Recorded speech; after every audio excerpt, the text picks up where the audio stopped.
새날을 여는 새벽 말씀 나눔입니다. 저는 대전평화교회 강민 목사입니다. 오늘 우리가 함께 나눌 말씀은 출애굽기 12장 3절로부터 14절까지 말씀입니다. 출애굽기 12장 3절로부터 14절까지 말씀입니다. 너희는 이스라엘 온 회중에게 말하여 이르라. 이달 열흘에 너희 각자가 어린 양을 취할지니 각 가족대로 그 식구를 위하여 어린 양을 취하되 그 어린 양에 대하여 식구가 너무 적으면 그 집의 이웃과 함께 사람 수를 따라서 하나를 취하며 각 사람이 먹을 수 있는 분량에 따라서 너희 어린 양을 계산할 것이며 너희 어린 양은 흠없고 1년 된 수컷으로 하되 양이나 염소 중에서 취하고 이달 열나흘 날까지 간직하다가 해 질 때에 이스라엘 회중이 그 양을 잡고 그 피를 양을 먹은 집 저 문설주와 임방에 바르고 그 밤에 그 고기를 불에 구워 무교병과 쓴 나물과 아울러 먹되 날것으로나 물에 삶아서 먹지 말고 머리와 다리와 내장을 다 불에 구워 먹고 아침까지 남겨두지 말며 아침까지 남은 것은 곧 불사르라. 너희는 그것을 이렇게 먹을지니 허리에 띠를 띠고 발에 신을 신고 손에 지팡이를 잡고 급히 먹으라. 이것이 여호와의 유월절이니라. 내가 그 밤에 애굽 땅에 두루 다니며 사람이나 짐승을 막론하고 애굽 땅에 있는 모든 처음 난 것을 다 치고 애굽의 모든 신을 내가 심판하리라. 나는 여호와라. 내가 애굽 땅을 칠 때에 그 피가 너희가 사는 집에 있어서 너희를 위하여 표적이 될지라. 내가 피를 볼 때에 너희를 넘어가리니 재앙이 너희에게 내려 멸하지 아니하리라. 너희는 이 날을 기념하여 여호와의 절기를 삼아 영원한 규례로 대대히 지킬지니라. 출애굽기 12장 3절로부터 14절까지 말씀입니다. 말씀해 주시는 하나님의 은혜가 여러분들과 함께 하시기를 소망합니다. 오늘은 하나님께서 애굽에 베푸신 10번째 이적의 마지막 장면, 그리고 거기에 등장하는 유월절에 대한 이야기를 살펴보겠습니다. 유월절에 이스라엘 백성은 어린 양을 잡아 먹습니다. 12장 3절에서 하나님은 이달 열흘에 너희 각자가 어린 양을 잡으리니 각 가족대로 그 식구를 위하여 어린 양을 취하되 라고 말씀하십니다. 이 양은 무엇일까요? 하나님께 바치는 예물로서의 양일까요? 아니면 사람이 먹는 음식으로서의 양일까요? 이 질문에 대한 대답이 유월절의 진정한 의미를 결정합니다. 오늘 우리는 유월절 양이 예물이 아니라 식물, 다시 말해 먹는 음식으로 우리에게 주어진 그 이유, 그리고 하나님이 먼저 역사하시고 우리가 반응하는 그 구조, 그리고 이스라엘이 언제 왜 유월절을 음식으로 먹었는지 그 유월절에 대한 진짜 핵심이 무엇인지를 살펴보길 원합니다. 우리는 성경을 읽을 때마다 우리의 관점, 지금까지 우리의 사고방식, 우리가 가지고 있던 기준에서 성경을 읽습니다. 그러다 보니 성경의 의도대로 읽기보다 내가 예전에 들어왔던 대로 성경을 읽으려고 합니다. 그래서 성경의 내용이 왜곡되어 읽혀집니다. 우리의 뇌는 내가 옳다, 내가 맞다라고 여기는 정보만을 쉽게 받아들입니다. 그래서 그것과 반대되는 정보가 동시에 주어졌을 때는 애써 그것과 반대되는 생각에 대한 정보는 무시하고 내 생각이 맞다라고 생각되는 정보만을 취하게 됩니다.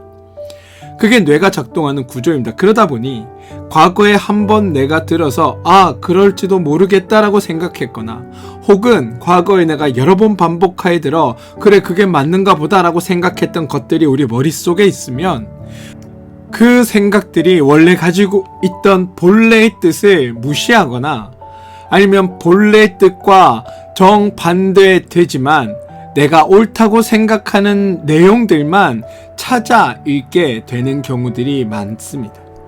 그게 우리가 말씀을 읽으면서도 우리가 변하지 못하는 이유이기도 합니다. 그래서 기존의 생각을 바꾼다는 것, 내가 과거에 들어왔던 그 생각을 변화시킨다는 건 매우 어렵습니다. 오늘 6월절 이 사건도 마찬가지입니다. 우리는 지금까지 이 6월절을 예수님을 어린 양, 하나님께 바쳐진 제물 그렇게 인식해서 이 유월절 어린 양에 대해 하나님께 드려진 제물로서의 유월절만을 생각합니다. 그래서 제물을 드려야 한다, 하나님께 뭔가 바쳐야 한다 라는 것들로 우리 인식 속에 자연스럽게 자리 잡습니다. 그런데 오늘 말씀은 사실 그런 우리 생각, 과거에 있었던 우리의 생각에 매우 큰 반전을 전해줍니다. 12장 3절과 4절을 보시면 이달 열흘에 너희가 각자가 어린 양을 취할지니 각 가족대로 그 식구를 위하여 어린 양을 취하되 그 어린 양에 대해 식구가 너무 적으면 그 집의 이웃과 함께 사람 수를 따라서 하나를 취하며 각 사람이 먹을 수 있는 분량에 따라 어린 양을 계산할 것이며 이렇게 고백되어 있습니다. 본문에서 가장 중요한 표현은 먹을 수 있는 분량에 따라 4절에 나와 있는 바로 이 부분입니다. 사실 이 표현이 모든 것을 결정합니다. 6월절을 위하여 잡은 양이나 염소는 하나님께 드리는 예물이 아니라, 하나님께 바치는 제물이 아니라 인간을 위해, 우리를 위해 우리가 먹도록 주어지는 음식이었다라는 겁니다. 예물은, 신에게 바쳐지는 제물은 우리가 인간이 먹는 것이 아니라 신이 흠양하도록 바치는 겁니다. 그런데 음식은 신이 먹는 것이 아니라 바로 우리가 먹는 겁니다. 애시당초 하나님에게는 하나님이 예물을 드신다, 어떤 제물을 드신다라는 개념이 없습니다. 하나님이 우리의 것을 받으신다라는 개념이 없습니다. 애시당초 우리 기독교에는 인간이 하나님을 위한다라는 개념도 존재하지 않습니다. 그래서 신을 위한 예물이라는 개념은 당시에 있던 다른 이방 종교, 우상 종교에게는 반드시 필요한 일이었지만 우리 하나님을 믿는 종교는 그것이 전혀 필요하지 않은 종교였습니다. 이게 하나님과 이방 신들의 매우 다른 부분의 한 부분이기도 합니다. 신을 위한 예물을 바치는 것이 아니라 신이 예물 없이도 우리를 사랑하셔서 우리를 우와 함께 하신다. 이게 우리 하나님의 매우 큰 특징이라는 겁니다. 다른 종교에서 이런 구절은 첫째, 신에게 예물을 드리는 것으로 해석되는 게 맞습니다. 이제 신이 사역을 펼칠 것이기 때문에 먼저 인간이 그 신이 사역을 펼칠 때 힘이 되도록 제물을 바치는 겁니다. 둘째, 제물이면 특성이 드러나야 하는데 제물은 흠이 없어야 합니다. 왜냐하면 신에게 드리는 제물이니까 흠이 없는 제물을 신이 받으셔야 하고, 그래서 그 신이 흠이 없는 것을 통하여 그 신의 거룩함이 드러나고 그 거룩함이 그 신을 움직이는 원동력이 되어 그 신이 힘을 발휘하게 하는 것, 이게 제물의 역할이었다라는 겁니다. 그런데 그런 방식으로 오늘 본문을 우리가 이해하고 해석한다면 그건 기독교 방식으로 오늘 본문을 이해하는 것이 아니라 이방 종교의 방식으로 오늘 말씀을 이해하고 하나님을 이해하는 겁니다. 하나님의 요구 조건과 당시 이방신들의 요구 조건, 이것이 만약에 모두가 동일하다면, 하나님과 이방신이 다를 바 없이 그냥 하나님도 센 신 중 한 분이라면 우리가 굳이 하나님이어야 할 필요도 없고 하나님만 믿어야 할 필요도 없습니다. 따라서 하나님을 이방신과 동급 취급하는 건 하나님께서 전혀 바라지 않는 일이시고 그것이야말로 하나님께서 정말로 싫어하는 일임을 아셔야 합니다. 제가 출애굽기를 하며 자꾸만 이방신들, 당시에 이방신들을 믿는 이방 종교 사람들에 대한 이야기를 끊임없이 하는 까닭도 하나님을 하나님으로 믿어야지 하나님을 이방신처럼 믿는 일들이 우리에게 종종 발생하고 있기 때문이고, 그것이 하나님을 왜곡되게 이해하게 하고 하나님을 바로 보지 못하게 하고 하나님을 오히려 다른 우상신, 이방신처럼 대하게 해서 우리로 하여금 더 큰 죄의 속으로 빠뜨리게 되는 원인이 되기에 제가 끊임없이 반복해서 이것이 하나님의 뜻이 아니라 이방신을 믿는 종교의 방식이라는 것들을 계속 반복하여 비교해서 말씀드리는 겁니다. 저는 여러분들이 하나님을 하나님답게 믿길 원합니다. 하나님이 어떤 분인지를 바르게 알고 그분의 마음과 그분의 뜻과 그분의 생각을 가지고 하나님을 믿어가길 원합니다. 따라서 하나님께서 재물을 바라신다, 하나님께서 우리의 열심을 바라신다, 하나님께서 우리의 충성을 바라신다, 이런 것들은 자칫 잘못하면 이방의 종교, 우상 종교를 하나님 믿듯 섬기는 것이 될 수 있기에 우리는 매우 그런 부분에 대해서 조심히 말해야 합니다. 하나님의 요구 조건과 이방 신들의 요구 조건은 행태로는 비슷할 수 있습니다. 겉으로 보이는 모습은 비슷할 수 있습니다. 둘 다 그 신을 믿는 이들의 열정이 필요한 것도 맞고, 그 신을 믿기 위해 우리가 예물과 제물을 드리는 것도 맞습니다. 그런데 중요한 건 그것을 하는 행태가 아니라 그것에 담겨있는 마음과 속뜻은 달라야 합니다. 그런데 우리는 형태가 같다고 속뜻도 같은 것처럼 생각한다는 겁니다. 하나님께 충성이 필요하고 헌신이 필요한 까닭은 하나님께서 힘이 없으셔서, 능력이 없으셔서 우리의 열심과 충성을 일하는 것이 아니라 하나님께서 행하시고 일하시는 그 모든 것에 감사하고 감격하고 기뻐, 나도 모르게 그 사랑에 감동되어 그것이 우리의 삶의 열심과 헌신으로 드러나는 것, 그게 차이가 다른 겁니다.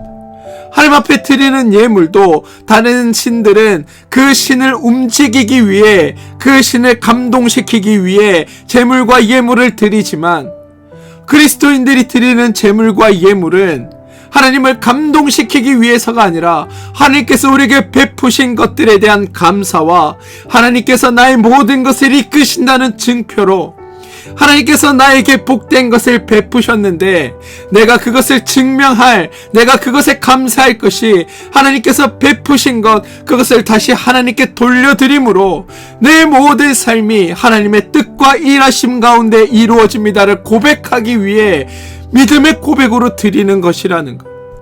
11조, 주정, 감사 다 하나님께서 나에게 베푸신 것, 나에게 주신 것 전부가 다 내 것이 아니라 하나님의 것입니다.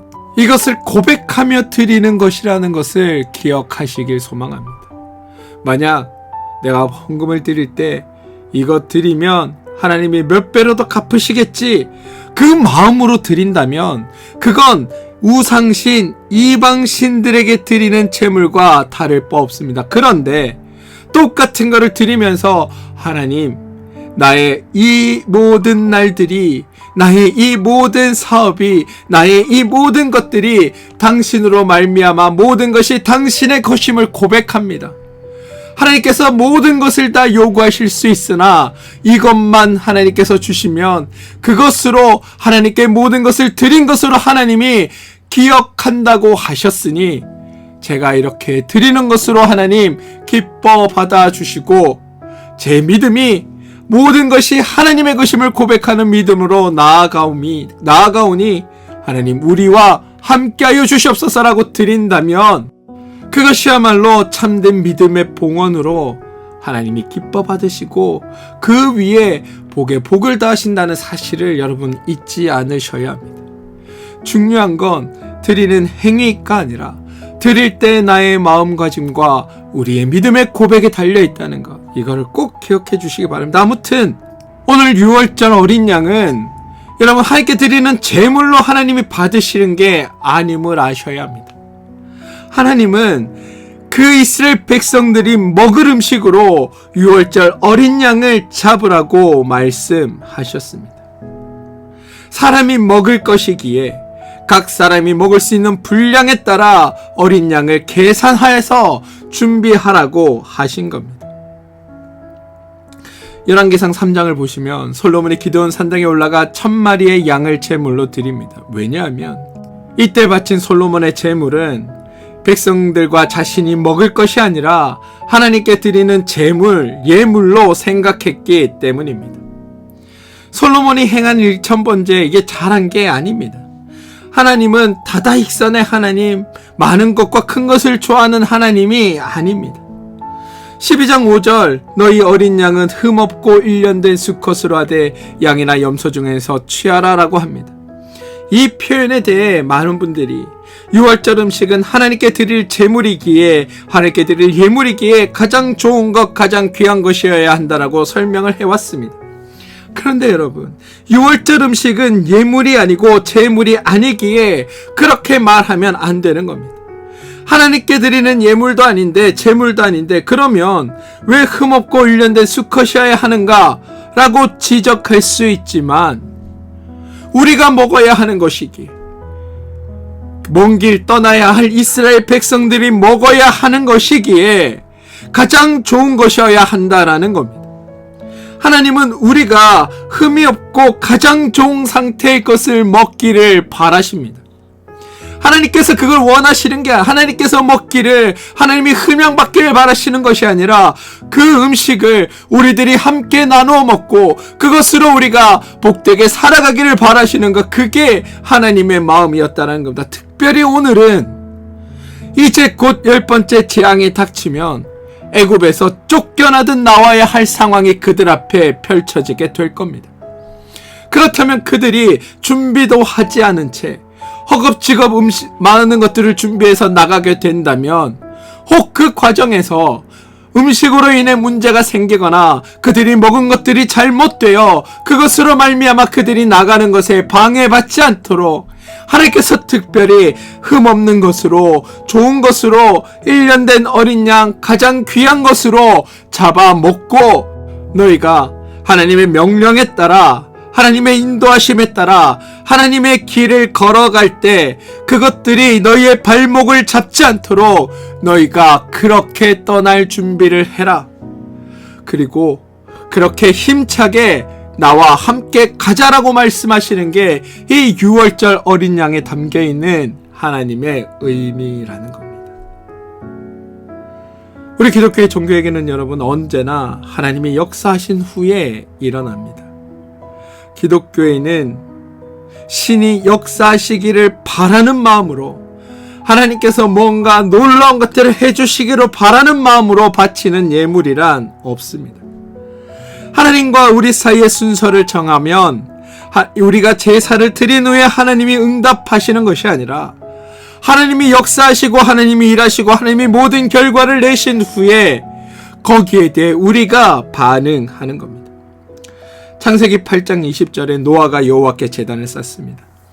노아는 방주에 들어가기 전에 동물을 잡아 제사를 지내면서 제발 무사한 항해가 되고 안전하게 배에서 나올 수 있도록 도와달라고 빈 게 아닙니다.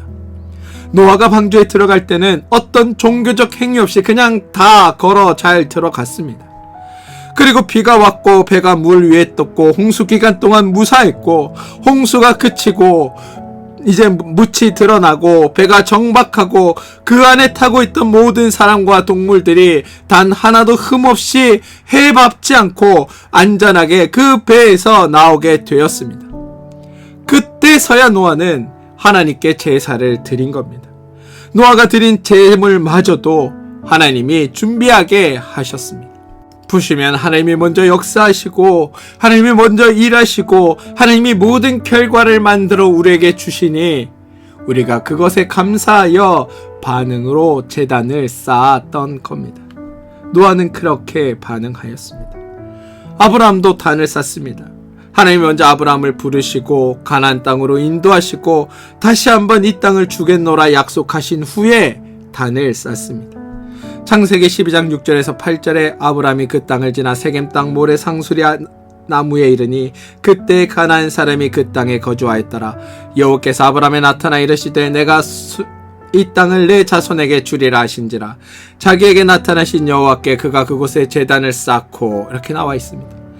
야곱의 단 쌓기도 마찬가지입니다. 야곱이 베델에서 하나님을 만났을 때 야곱이 먼저 돌을 골라 단을 세우고 소원을 빈 게 아닙니다. 하나님이 먼저 나타나셨고 하나님이 말씀하셨고 하나님이 약속하셨습니다. 그런 후에 18절에서야 야곱이 아침에 일찍 일어나 베개로 삼았던 돌을 가져다가 기둥을 세우고 그 위에 기름을 붓고 그곳의 이름을 베델이라 하였더라라고 나옵니다. 무슨 말이냐? 언제나 하나님이 먼저 역사하시고 하나님이 먼저 일하시고 하나님이 일하신 그 결과를 우리 가운데 보여주시고 우리는 거기에 감사하여 반응하는 것. 그게 제단의 의미이고 우리가 드리는 예물의 의미이며 우리가 드리는 예배의 의미이기도 합니다. 우리 기독교에서 인간이 행하는 것, 예물, 다시 말해 신으로 하여금 역사하도록 예물을 드리고 제물을 바쳐서 그 신이 그것을 먹고 감동하고 힘을 내어 어떤 일을 하는 것, 이건 우리 기독교의 역사가 기독교의 예물이 아님을 기억하셔야 합니다. 출애굽기에 나타난 9가지 이적도 그렇습니다. 인간이 매번 이적이 일어나게 해달라고 예물을 드려서 하나님을 움직인 게 아닙니다. 단 한 번도 하나님은 이 이적들에 대한 대가를 요구하신 적도 없으십니다. 하나님은 늘 하나님의 계획과 뜻하심 아래 그 일을 행하시고 그리고 그 결과는 우리에게 복된 것으로 나타나고 우리는 하나님의 백성이라는 이유로 하나님이 만들어주시고 하나님이 베풀어주시는 그 복과 은혜를 누리고 그것에 대한 감사를 드리는 것. 이게 사실은 우리 신앙의 가장 핵심적인 메커니즘이기도 합니다. 따라서 다른 종교에는 없지만 우리 종교에만 특별히 있는 중요한 한 가지, 바로 감사. 하나님이 일하신다. 하나님이 역사하신다. 하나님의 은혜를 베푸셔서 내 능력으로 내 힘으로 할 수 없는 것들을 하나님이 우리 가운데 이루시고 하나님이 이루신 그 복된 결과를 우리가 누리게 된다. 우리의 신앙에서 그래서 감사가 중요한 겁니다. 그리고 또 중요한 한 가지가 더 있는데요. 하나님의 사역을 기대하는 마음으로 우리가 예물을 드리는 게 아니다라는 겁니다. 하나님이 말씀하신 직후에 그 일이 이루어지지 않았음에도 이스라엘 백성들은 음식을 먹었습니다. 하나님이 장자의 죽음을 면하게 하시겠다고 말씀하셨을 때 장자의 죽음이 면해진 것을 보고 이야 하나님의 행하심이 놀랍다라고 하며 그것에 대한 감사를 드리고 음식을 먹은 게 아니라 하나님께서 죽음을 면하게 하시겠다고 하고 아직 그 일이 일어나지 않았지만 그들은 먼저 음식을 먹습니다. 왜냐하면 하나님께서 말씀하셨으니 그것은 반드시 이루어진다는 것을 알고 있기 때문입니다. 여호수아서에 가시면 6월절 양식을 먹는 장면이 나오는데요. 여호수아 5장 11절입니다. 또 이스라엘 자손이 길갈에 진치고 그달 14일 저녁에 여리고 평지에서 6월절을 지켰으며 라고 이야기합니다. 이스라엘 백성은 여리고 성 앞에서 아직도 여리고 성을 정복하기 전에 가나안 지역에 정착하기 전에 6월절 양식을 먹습니다. 왜냐하면 하나님이 여리고성을 주시겠다고 가나안 땅에 정착하고 살 수 있게 해 주시겠다고 이미 말씀하셨기 때문입니다. 하나님이 말씀하시면 반드시 그대로 이루어집니다. 여기서 중요한 차이를 발견하셔야 합니다. 우리가 종종 차를 사거나 어떤 사업을 개시하거나 어떤 집에 이사 가게 되면 처음에 이제 목사님들을 불러서 예배를 드리곤 합니다. 그런데 종교를 가지고 있지 않은 사람들도 어떤 종교 행사와 비슷한 것들을 합니다. 막걸리를 사서 차 이렇게 바퀴마다 붓고 뭐 이렇게 북어를 놓고 뭐 절을 올리고 하는 일들을 합니다. 보기엔 비슷해 보이는 종교적 활동처럼 보입니다. 그런데 하나님을 믿지 않는 자들이 하는 그 제사에는 우리가 이 집에 들어와서 이 차를 몰고 다니고 이 사업을 시작할 때 이것들이 잘 되게 해주십시오라는, 그래서 누군가 이것들을 잘 되게 조상님이 도와주시던 어떤 귀신이 도와주던 잘 될 수 있도록 도와주십시오라는 마음을 담아, 해코지 하지 말아 주십시오라는 기대를 담아 이렇게 그 일들을 하는 겁니다. 그런데 우리 기독교에서 드리는 예식은 그것과는 전혀 다른 겁니다. 물론 목사님이 와서 기도하고 같이 음식을 나눠 먹는 것으로 그 예식을 마무리하지만 그 예식에 담겨있는 의미와 뜻 자체가 아예 그들의 종교와는 다릅니다. 하나님께서 우리에게 새 집을 주셨다. 하나님이 나에게 새 사업체를 허락하셨다. 하나님이 나에게 새 차를 주셨다. 이렇게 고백하면서 동시에 하나님이 주신 것이기에 하나님 안에서 이것들을 통해 더욱더 귀하고 복된 일들이 우리 가운데 이루어질 것임을 내가 안다. 그리고 그것을 알기에 우리가 함께 기뻐하고 즐거워하며 오늘을 기념하고 오늘 하나님 앞에 감사를 드린다. 이게 전적으로 다른 우리 기독교만의 예배라는 겁니다. 이 차이를 아셔야 합니다. 단순히 그냥 종교적인 행태가 비슷해 보인다고 해서 하나님한테 비는 거구나 이렇게 생각하시면 결코 안 된다라는 겁니다. 10번째 이적, 애굽의 모든 장자들이 죽임을 당하는 날 밤 이스라엘 백성들은 유월절 음식을 먹습니다. 자신들은 지금까지 한 일도 없고 10번째 이적에서마저도 자신들이 할 일이 없음에도 불구하고 하나님의 말씀에 따라 가장 좋은 것들을 그들이 먹습니다. 그리고 그들은 그렇게 힘을 내어 하나님의 말씀에 즉각적으로 반응하고 따를 수 있게 되는 겁니다. 뿐만 아닙니다. 그들은 자기들이 한 건 없지만 그들에게 정말 아무 일도 없었던 건 아닙니다. 이스라엘 백성이 행한 건 없지만 그들에게 되어진 일은 있습니다. 자기가 행하지 않았지만 그날 밤에 그들은 살아나게 되었습니다. 원래 그날 밤 애굽 사람들 뿐만 아니라 이스라엘 백성들의 장자들도 모두 죽었어야 합니다. 그런데 죽임을 당하지 않고 살아나게 된 겁니다. 그러니 아무 일도 없었던 것이 아니라 죽었어야 하는데 살아나게 되었다라는 겁니다. 살아나기 위해서 행한 일보다 더 중요한 것이 죽었어야 하는데 살아있다. 그래서 죽었어야 하는데 살아있는 것이 기쁘고 즐겁고 감사한 겁니다. 죽었어야 하는데 살아있다. 이게 사실은 유월절의 가장 핵심이기도 합니다. 하나님은 이스라엘의 살아있음이 하나님의 은혜의 결과임을 인식하게 하기 위해 절기를 정하시고 음식을 통하여 잔치를 벌이게 하시는 겁니다. 이게 나중에 유월절 그들에게 기억에 있어서 하나님이 우리를 살려주셨다라는 고백으로 이어지게 되는 겁니다. 지금 하나님은 이스라엘의 살아있음이 하나님의 은혜의 결과임을 인식하도록 하기 위해 절기를 정하시고 음식을 통하여 잔치를 벌이게 하신다. 죽다 살아난 경험 있는 사람은 구사일생이라는 표현이 절실하게 이해되지만 심각한 경험이 없는 사람은 이해가 잘 안 됩니다. 유월절에 이스라엘은 의미상으로는 죽은 겁니다. 그리고 다시 살아난 겁니다. 그런데 정작 이스라엘은 그들이 어떤 일이 일어난지를 모르니 그것을 잘 인식하지 못합니다. 왜냐하면 실제로 죽었다가 살아난 것이 아니기 때문입니다. 이스라엘은 그냥 가만히 있었습니다. 저녁 먹고 일어났더니 아침이 된 겁니다.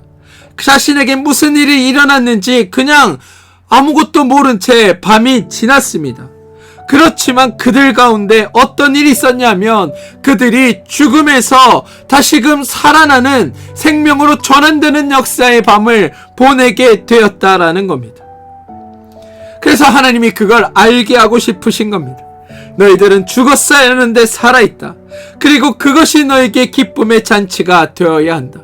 그 잔치를 위해 너희가 함께 축제를 벌인다. 기념하는 것. 이게 유월절 의미입니다. 사랑하는 성도 여러분, 출애굽기의 이 유월절에 대한 여러 이야기들을 제가 나누어 드렸는데요. 정리해 보면 하나님의 유월절 양은 하나님께서 이스라엘 백성들을 출애굽시키시기 위해 힘이 필요하셔서 제물이나 예물로 받으신 것이 아니라 하나님을 온전히 따라갈 이들에게 힘을 주고 그들이 애굽에서 급작스럽게 나갔을 때도 당황하지 않고 하나님께서 온전히 인도하시는 대로 따라갈 수 있도록 그들을 위해 먹을 양식으로 유월절 양을 잡게 하셨다.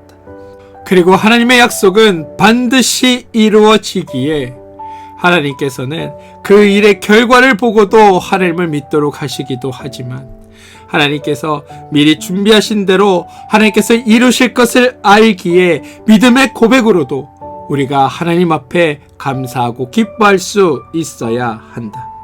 그리고 그들이 아무것도 하지 않았음에도 하나님의 일하심과 이루심은 그들의 생명을 살리는 것으로 그들에게 고백되어졌고, 이스라엘 백성은, 하나님의 나라 자녀들은, 하나님을 하나님으로 고백하는 이들은 내 삶에서도 하나님께서 그렇게 우리의 삶을 이루어 가심을 알고 하나님 앞에 감사하며 그 날들을 기억하고 살아가는 것, 그게 6월절의 진정한 의미다라는 말씀을 드린 겁니다. 저는 여러분들이 출애굽기를 통해 하나님의 은혜를 아시고 하나님과 동행하기를 소망합니다. 하나님은 우리에게 무언가를 바치라고 요구하는 분이 아닙니다. 먼저 일하시고 먼저 베푸시고 먼저 구원하십니다. 그리고 그것에 대한 감격으로 우리가 하나님을 따르기를 원하고 계십니다. 오늘도 우리의 삶에 하나님이 선하고 복된 것들을 이루어 가십니다.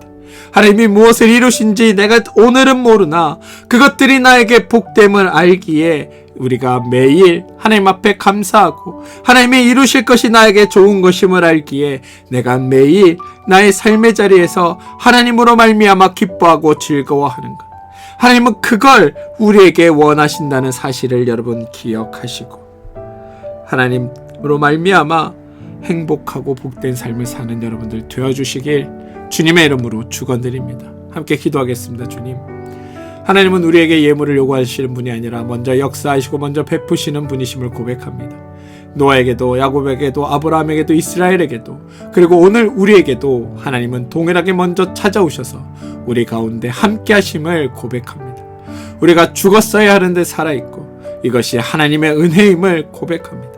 아무것도 한 것 없는 우리에게 가장 좋은 것을 누리게 하시는 하나님의 사랑이 우리 가운데 있음도 고백합니다. 하나님, 우리가 이것들을 기억하게 하여 주시고 그렇게 하나님께서 우리에게 행하신 것들로 말미암아 받는 그 감격을 우리가 잊지 않게 하시고 날마다 하나님의 은혜를 누리며 감사와 기쁨으로 살아가는 우리 모두가 되게 하여 주시옵소서. 예수님의 이름으로 기도합니다. 아멘.